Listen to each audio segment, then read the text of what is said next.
Imagine this. The Earth goes silent. No cars, no planes, no buzzing cities. Just quiet. 1,000 years after humans vanish, what does our world look like? What survives? What collapses? And what unexpected life rises from the ruins we left behind? Stick around, because what happens next is wild. The first few days after we disappear are calm. Too calm. Our homes stay warm, the lights stay on, the power grid still thinks we're coming back from work. But already, tiny changes begin.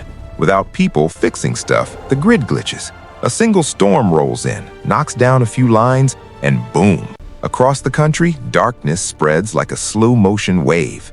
New York, Los Angeles, Chicago, gone dark in hours. Satellites drifting above watch the world flicker out like someone dimming a giant lamp. In a few weeks, pets escape their homes and wander the empty streets. Some barely make it. Others, the tough ones, go full survival mode. Packs of dogs form, learning fast without us. House cats become stealthy hunters again, slipping through overgrown sidewalks and shattered windows like they've been waiting for this moment. Raccoons, coyotes, deer, they all roll up like, yo, humans dipped? Bet. Months pass. Nature starts taking back what's hers. Grass splits apart asphalt like it's nothing. Vines climb skyscrapers as if they were waiting 200 years for an invitation. Trees growing through broken highways send roots deep into what used to be the backbone of America's daily commute. The silence gets louder. 1 year in, the weather wins. Without heating, cooling, or maintenance, buildings crack, wooden houses rot, windows explode in storms. In places like Miami, the ocean strolls up like it owns the block, flooding downtown, swallowing streets, rolling through neighborhoods that were once packed with tourists living their best lives. 5 years in, animals have fully adapted to their new playground. Buffalo wander through abandoned suburbs in the Midwest. Bears raid old grocery stores, now moldy and quiet. Birds nest inside streetlights. Eagles claim the tops of skyscrapers, perched higher than they've ever dared. Wolves return to territories they lost centuries ago. The United States looks less like a nation and more like a massive wildlife preserve. 50 years pass. Roads crumble away. Trees grow in perfect rows along old interstates, forming long green tunnels. Farmland transforms into endless meadows. Our dams start failing. Water spills over, carving out new rivers, reshaping the land like a slow-moving sculptor. Boulder-sized chunks of concrete fall from old bridges, splashing into waters that never cared about our engineering degrees. 100 years after humanity, the cities become forests dressed in steel. New York is now a vertical jungle. Vines drip from broken billboards. Wild boar roam across Times Square. Central Park expands naturally, swallowing entire blocks. Los Angeles turns into a dusty valley of collapsed towers and tangled freeways. Chicago becomes a marshland again, with skyscrapers standing like ancient stone obelisks half buried in green. 200 years, the tallest buildings start falling.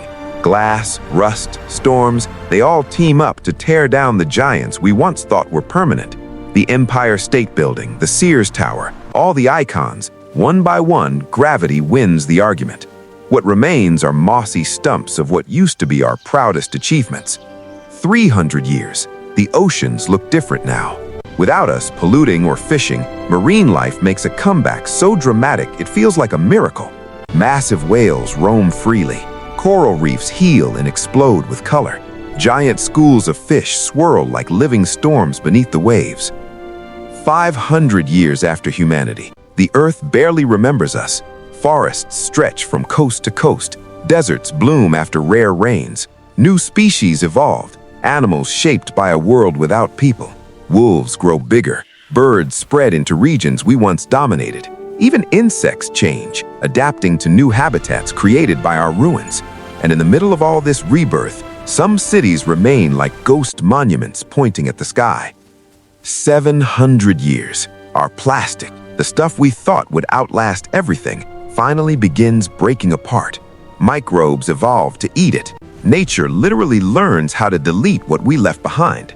Oil refineries rust into nothing. Highways vanish beneath forests. Rivers carve new paths, wiping out old maps we memorized in grade school. 1,000 years after humans, Silence is normal. The world has healed. It's louder with life, but quieter without us. Giant forests dominate North America. Animals rule regions that once held millions of people.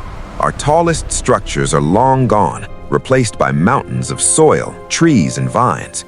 Nature built her own skyline, and honestly, she kinda did a better job.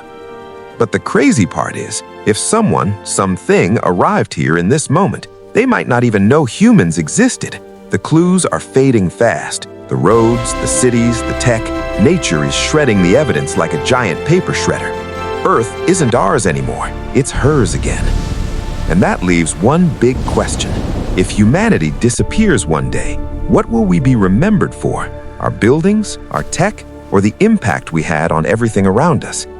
If you're into exploring these mind-bending futures, silent cities, reborn nature, and the stories Earth will tell long after we're gone, hit that like button, subscribe, and ring the bell so you never miss another journey into the unknown. Drop a comment too. What do you think would survive 1,000 years without humans? Thanks for watching, and until next time, stay curious.